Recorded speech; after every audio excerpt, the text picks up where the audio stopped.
Now, part two. The second part about this is that you can customize your phone. Let's say you and your partner have the same iPhone.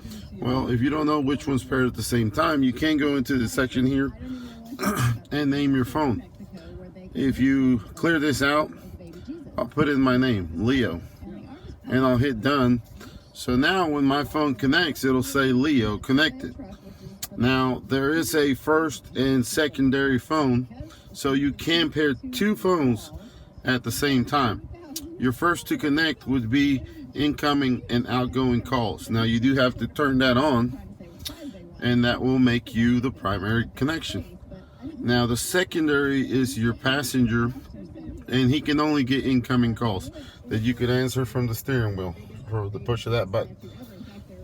So depending on who's riding with you, you can always select him as the secondary so you can get incoming calls at the same time as yours being connected.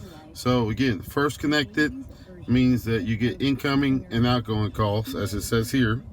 And if there was a second device, it would be a secondary, and he could only get incoming calls.